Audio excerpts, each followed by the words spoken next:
السلام علیکم ورحمۃ اللہ وبرکاتہ۔ آج 17 پارے پورے ہو گئے الحمدللہ۔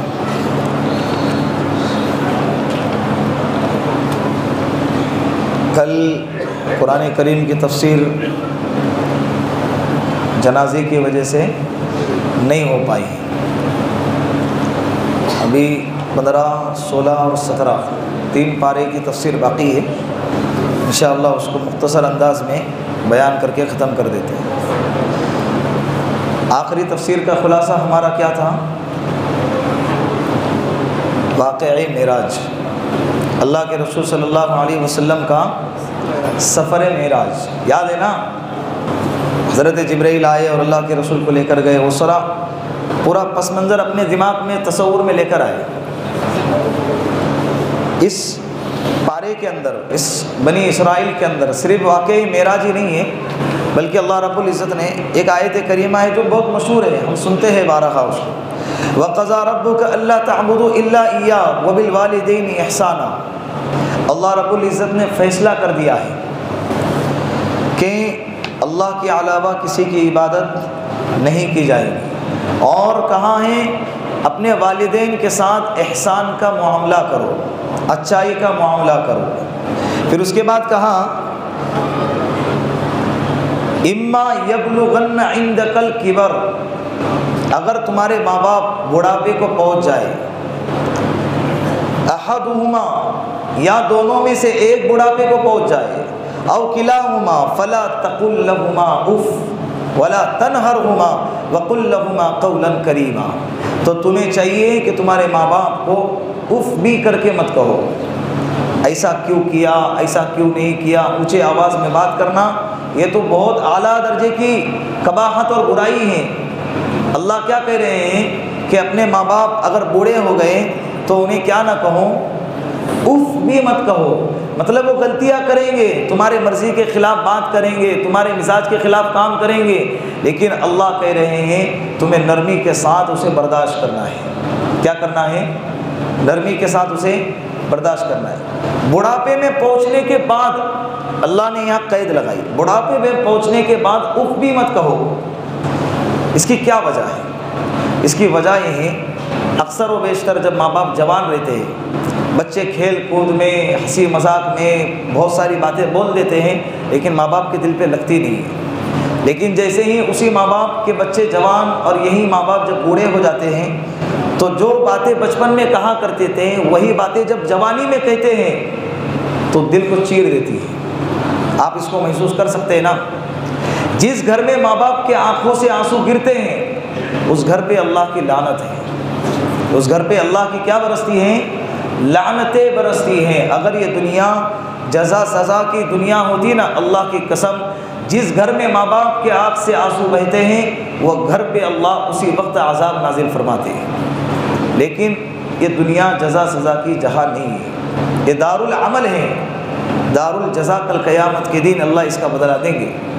دنیا میں بھی اس کی سزا ملتی ہے، کہانی دہرائی جاتی ہے۔ کہانی کیا ہوتی ہے؟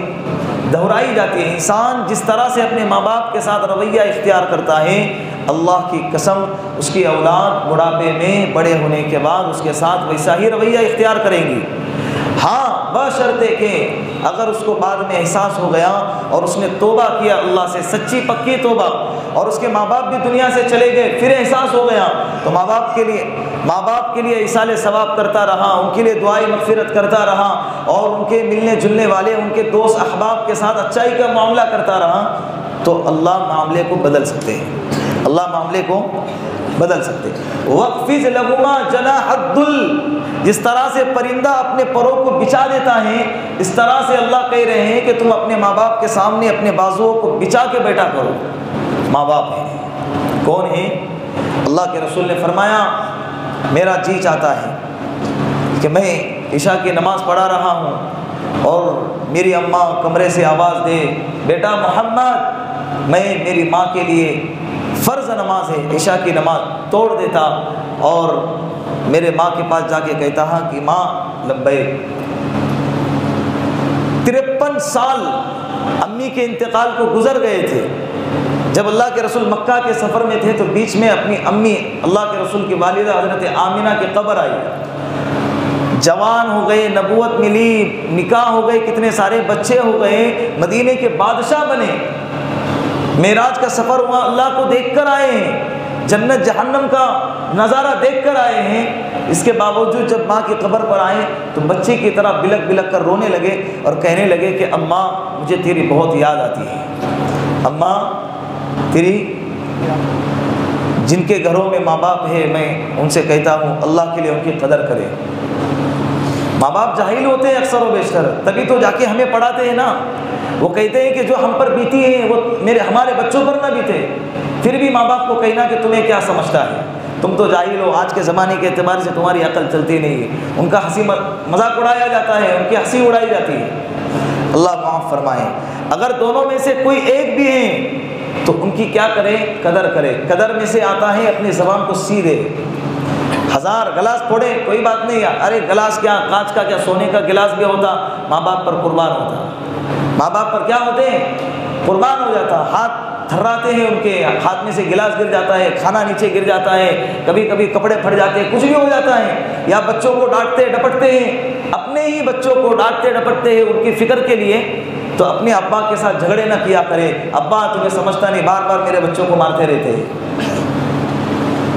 ماں باپ دادا دادی اپنے بیٹوں سے جتنی محبت نہیں کرتے نا، اس سے کئی گنا زیادہ اپنے پوتوں اور نواسوں سے محبت کرتے ہیں، تو ان کو محبت کرنے دے، ان کو محبت کرنے دے۔ 2 پھٹکے لگاتے ابا سے کہو 4 لگاؤ، تمہارا ہی تو بیٹا ہے، باپ کا سینہ چوڑا ہو جائے گا، کیا فرق پڑتا ہے یار، کیا فرق پڑتا ہے؟ جس باپ نے مجھے مارا ہے تو میرے بیٹے کو مارے گا تو اس میں کچھ شان گھٹے گی؟ چپلوں سے مارا ہے، لکڑیوں سے مارا ہے، جس باپ نے مجھے پورے محلوں کے اندر دوڑا دوڑا کے مارا ہے، وہی باپ جب میری اولاد کو مار رہا ہے تو میری شان اور میرے بچوں کی شان میں کچھ فرق آئے گا؟ نہیں آئے گا۔ مارنے دو، جو کرتے کرنے دو، ان کو آخری زندگی آخری پڑاؤ ان کے مرضی کے مطابق جینے دو، اللہ تمہاری دنیا بھی بنائیں گے اور اللہ تمہاری آخرت بھی بنائیں گے، کریں گے نا انشاءاللہ۔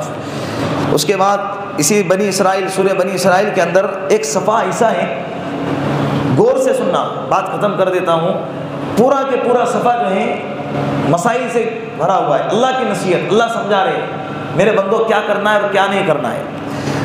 پہلی آیت، وَلَا تَقْتُلُوا أَوْلَادَكُمْ خَشْيَةَ إِمْلَاقٍ نَحْنُ نَرْزُقُهُمْ وَإِيَّاكُمْ إِنَّ قَتْلَهُمْ كَانَ خِطْئًا كَبِيرًا۔ اللہ کہہ رہے ہیں میرے بندو اپنی اولاد کو مال کی تنگی کی وجہ سے، رزق کی کمی کی وجہ سے قتل نہ کرو، اس لیے کہ میں تمہیں بھی رزق دیتا ہوں اور میں انہیں بھی رزق دیتا ہوں۔ آج جو ہے حمل کو روکنے کا جو ماحول چلا ہوا ہے، بچے 2 ہی اچھے، یہ جو نعرہ لگا ہوا ہے یہ اسلام کا نعرہ نہیں ہے، یہ یہود و نصارہ کا نعرہ ہے، یہ مغربی تہذیب کا نعرہ ہے، یہ دشمنان اسلام کا نعرہ ہے، یہ اسلام کا نعرہ ہے ہی نہیں۔ اسلام کا نعرہ تو کیا تھا؟ تزوجوا الودود الولود فانی مکافر بکم الامم۔ اللہ کے رسول نے فرمایا کہ ایسی عورت سے نکاح کرو جو زیادہ محبت کرنے والی، زیادہ بچے جننے والی، تاکہ کل قیامت کے دن میری امت کے کثرت پر میں کیا کروں گا؟ فقر محسوس کروں گا۔ آج مسلمانوں کے بچے صرف زیادہ ہیں، ابھی تو میدان میں اترے بھی نہیں ہیں، تو دشمنوں کی نیندیں کیا ہو رہی ہے؟ حرام ہو رہی ہے۔ کہتے ہیں کہ دیکھو وہ اتنے بچے پیدا کر رہے ہیں، تم بھی کرو، کس نے منع کیا ہے؟ کس نے روکا ہے؟ ہم کر رہے ہیں تو تمہارا کیا ہو رہا ہے؟ تکلیف ہو رہی ہے، صرف پیدا ہی ہو رہے ہیں۔ تو اس کی طاقت دیکھیے اللہ کے رسول کی جو حکمت ہے باتوں کی، کہ صرف بچے کثرت سے پیدا ہی ہو رہے ہیں تو ان کی نیندیں کیا ہو رہی ہے؟ اگر میدان میں اتر آئے تو کیا ہوگا؟ تو حمل روکنا جائز نہیں ہے، بلا کسی شرعی عذر کے حمل روکنا۔ ہاں اگر کوئی بیماری ہے یا بچہ پہلا چھوٹا ہے، دودھ پی رہا ہے، اگر دوسرا حمل ٹھہرے گا تو بچے کے پہلے بچے کی پرورش میں فرق پڑے گا، تو بیچ میں تھوڑا سا گیپ لے سکتے ہیں، لیکن اپنی صحت کے لیے، یا بچے پیدا ہوں گے تو کھلائیں گے کہاں سے، پلائیں گے کہاں سے، اس کو پہنائیں گے کہاں سے، پڑھائیں گے کہاں سے، اس کے ایجوکیشن کا خرچہ کہاں سے اٹھائیں گے، اگر یہ سوچ ہوگی نا، اللہ کی قسم اللہ زندگی کے اندر نحوست پیدا کر دیتے ہیں، اللہ رزق سے برکت اٹھا لیتے ہیں، اللہ برکت کیا کر دیتے ہیں؟ اٹھا لیتے ہیں۔ اس لیے کہ اللہ کہہ رہے پالنے والا تو ہے ہی نہیں، پالنے والا کون ہے؟ اللہ ہے۔ پالنے والی ذات کس کی ہے؟ اللہ کی ذات ہیں، نہ ہماری ہیں نہ تمہاری ہیں، اللہ پالیں گے۔ ارے 8-10 آنے دو، جتنے آتے ہیں اتنے آتے ہیں، سب کو کون پالے گا؟ سب کو اللہ پالیں گے، پال کے بتاتے ہیں اللہ، پال کے بتائیں گے بھی اللہ، اللہ قادر مطلق ہے۔ تو حمل کا ٹھہرانا، اور یہ نیچر کے خلاف ہے، حمل کا رکانا یہ نیچر کے فطرت کے خلاف بھی ہے، اس سے عورتوں میں بڑی بڑی بیماریاں پیدا ہوتی ہیں، اسی لیے حمل نہیں ٹھہرانا چاہیے، گناہ بھی ہے۔ ٹھہرانے کے بعد اگر کسی شخص نے اس کو گرا دیا تو یہ گرانا یہ اولاد کے قتل میں شامل ہے، یہ اولاد کے قتل میں شامل ہے۔ عرب کے زمانے میں جب بچے پیدا ہوتے تھے تو لڑکیوں کو زندہ درگور کر دیا جاتا تھا، لڑکی اگر پیدا ہوتی زمین میں زندہ دفنایا جاتا تھا۔ جس طرح سے وہ کرنا غلط، وہ گناہ ہے، اس طرح سے اولاد کو دنیا میں لانے سے روکنا اور آنے والی اولاد کو حمل سے گرا دینا، یہ سب کے سب حرام ہے اور گناہ کبیرہ ہے۔ کیا ہے؟ گناہ۔ جب بچے 5-6 بچے ہوتے ہیں نا، کہتے ہیں کہ یار ابھی اتنی عمر ہو گئی، کیسے سنبھالوں گی میں، مجھے میری عادت ٹوٹ گئی۔ باپ بھی کہتا ہے میرا مزاج رہا نہیں ہے بچوں کو سنبھالنے کا۔ ارے تم پیدا کرو، جو بچہ پہلا ہے نا 4 نمبر کا، یعنی نیچے سے اوپر، وہ بچہ نیچے والے بچے کو سنبھالے گا، بڑا بھائی چھوٹے والے بھائی کو، بڑی بہن چھوٹے والی بہن کو سنبھالتی ہے۔ اور جس طرح سے ماں باپ کو اولاد کی ضرورت ہوتی ہے، اسی طرح بھائی کو بھی بھائی کی اور بہنوں کو بہنوں کی ضرورت ہوتی ہے۔ جس گھر میں 1 بھائی یا 2 بھائی ہیں، وہ مجمع میں بیٹھے وہ محسوس کر سکتے ہیں کہ کاش اور 2-3 ہوتے تو مزہ آ جاتا، اور 2-3 ہوتے تو مزہ، تاکہ بھائی لوگ جتنا اخلاص کے ساتھ، جتنے خیر خواہی کے ساتھ اپنے سگے بھائی کو مشورہ دے سکتے ہیں، اتنا کوئی اور باہر کا پرایا دے نہیں سکتا۔ اگر دے گا تو اپنی مفاد بیچ میں رکھے گا، اپنا فائدہ اپنا نفع بیچ میں رکھے گا، پھر رائے دے گا۔ دوسری آیت، وَلَا تَقْرَبُوا الزِّنَا إِنَّهُ كَانَ فَاحِشًا وَسَاءَ سَبِيلًا۔ اے میرے بندو، زنا کے قریب بھی مت جاؤ، یہ بہت بہت برا راستہ ہے، دنیاوی اعتبار سے بھی، جسمانی اعتبار سے بھی، معاشری اعتبار سے بھی، ماحول کے اعتبار سے بھی بہت ہی برا راستہ ہے۔ اللہ کے جو الفاظ ہیں، جو اسلوب ہے قرآن کا، اس پر غور کریں۔ وَلَا تَقْرَبُوا الزِّنَا، قرآن یہ نہیں کہہ رہا کہ زنا مت کرو، قرآن کیا کہہ رہا ہے؟ زنا کے قریب بھی مت جاؤ، یعنی زنا تک پہنچانے والے جو بھی چیزیں ہیں، زنا تک پہنچانے والے جو بھی راستے ہیں، اللہ کہہ رہے کہ اس راستے پر بھی مت جاؤ۔ جس طرح سے آج کے زمانے میں مرد عورت کا تنہائی میں ملاقات کرنا، اسی طرح فون پہ بات چیت کرنا، اسی طرح غیر محرم کو دیکھنا، یہ سارے کے سارے کیا ہیں؟ زنا کے قریب بلکہ زنا تک پہنچانے والے راستے ہیں۔ اسی لیے شریعت نے پہلے ہی اس کا راستہ بند کر دیا، پھر لسٹ بتا دی، کون محرم، کون غیر محرم، کون اجنبی، کون اپنا، کون پرایا، کس سے پردہ کر سکتے، کس سے نہیں، کس سے بات کر سکتے، کس سے نہیں، پوری ڈیٹیل قرآن کریم میں اللہ نے بتلا دی ہے۔ اس آیت میں بتایا کہ زنا کے قریب بھی مت جاؤ۔ اللہ رب العزت نے اللہ کے رسول صلی اللہ علیہ وسلم کو جب دنیا میں بھیجا، اللہ کے رسول نے فرمایا کہ میرے ماں باپ، میرے باپ سے لے کر حضرت آدم علیہ السلام تک جس نسل سے میں آیا ہوں، بہت سارے ایسے ہیں جو مشرک ہیں، لیکن ایک بھی ایسا نہیں ہے جو زانی ہے، ایک بھی ایسا نہیں ہے جو کیا ہے؟ زانی ہے۔ اس لیے کہ انسان اگر مشرک ہے تو یہ تو ہے ہی گناہ کبیرہ، لیکن جب انسان زانی ہو جاتا ہے تو یہ اس انسان سے زیادہ بے غیرت اور بے حیا انسان کوئی نہیں ہو سکتا۔ معاشرے میں ذلیل ایسے انسان کو، ایسے حرکت کرنے والے انسان کو معاشرے میں ذلت کی نگاہ سے دیکھا جاتا ہے اگر ظاہر ہو جائے تو۔ اور اگر کوئی یہ سمجھ کے یہ کام کرے کہ کوئی دیکھ نہیں رہا ہے، کسی کو معلوم نہیں پڑ رہا ہے، تو کوئی دیکھے یا نہ دیکھے لیکن اللہ تو دیکھ رہا ہے۔ آج نہیں، یہ ڈھیل کا زمانہ چل رہا ہے، لیکن جب مرو گے، قبرستان میں دفنائے جاؤ گے اور قیامت کے دن جب اللہ کے سامنے کھڑا کر دیے جاؤ گے تو پل پل کا حساب دیا جائے گا، پل پل کا حساب لیا جائے گا۔ یہ ہاتھ بھی گواہی دیں گے کہ اس سے کیا کیا پکڑا تھا، یہ پیر بھی گواہی دیں گے کہ چل کر کہاں کہاں گیا تھا، یہ بدن بھی گواہی دے گا، یہ زبان کہے گی کہ ارے تمہیں کیا ہو گیا، تمہارے لیے تو میں نے یہ کام کیا تھا اور تم آج میرے ہی خلاف گواہی دیتے ہو۔ اس وقت زبانیں بند ہوں گی، پورا کے پورا جسم اللہ کے سامنے ہمارے خلاف گواہی دے گا۔ اسی لیے اللہ کے لیے دنیا میں جب تک جی رہے ہیں یہ تصور کر کے جیے کہ کون دیکھ رہا ہے؟ اللہ دیکھ رہا ہے۔ وَلَا تَقْتُلُوا النَّفْسَ الَّتِي حَرَّمَ اللَّهُ إِلَّا بِالْحَقِّ کسی بھی انسان کو بغیر کسی قصور کے قتل نہ کرو۔ اللہ نے جس کو قتل کرنے کا حکم دیا ہے اسی کو قتل کرو، بغیر کسی قصور کے کسی بھی انسان کو قتل کرنے سے شریعت نے منع کیا ہے۔ نہتا انسان چل رہا ہے، معصوم بچہ چل رہا ہے، کوئی عورت چل رہی ہے، کوئی مذہب کا سادھو ہے، سنت ہے، پادری ہے، عیسائیوں کا پوپ ہے، کسی مذہب کو ماننے والا ہے، اگر بغیر کسی ہتھیار کے ہے اور وہ ظلم نہیں کر رہا ہے، شریعت کہتی ہے ایسے انسان کو ہاتھ بھی مت لگاؤ۔ لیکن اگر کوئی ظلم کر رہا ہے اور کوئی قتل کرنے کے لیے آ رہا ہے یا کسی نے قتل کر دیا تو اس کی پاداش میں، اس کے قصاص میں اس کو بھی قتل کر دیا جائے گا، تو یہ گناہ نہیں ہے بلکہ یہ حق ہے۔ چوتھے نمبر پہ وَلَا تَقْرَبُوا مَالَ الْيَتِيمِ إِلَّا بِالَّتِي هِيَ أَحْسَنُ حَتَّى يَبْلُغَ أَشُدَّهُ۔ اللہ کہہ رہے ہیں کہ میرے بندو یتیم کے مال کے قریب بھی مت جاؤ، مت کھاؤ نہیں۔ کیا کہہ رہے ہیں؟ اگر اس کا باپ مر گیا، چچا ہیں، اس کا باپ مر گیا، ماموں ہیں، باپ مر گیا، پھوپھا ہیں، یا اسی طرح سے بھائی ہیں، جو بھی ہیں، تو اللہ کہہ رہے ہیں کہ اس کے سرپرستوں کو چاہیے کہ یتیم کے مال کو، باپ نے جو چھوڑا ہوا مال ہے بچوں کا، اس مال کی حفاظت کرے یہاں تک کہ وہ بالغ ہو جائے۔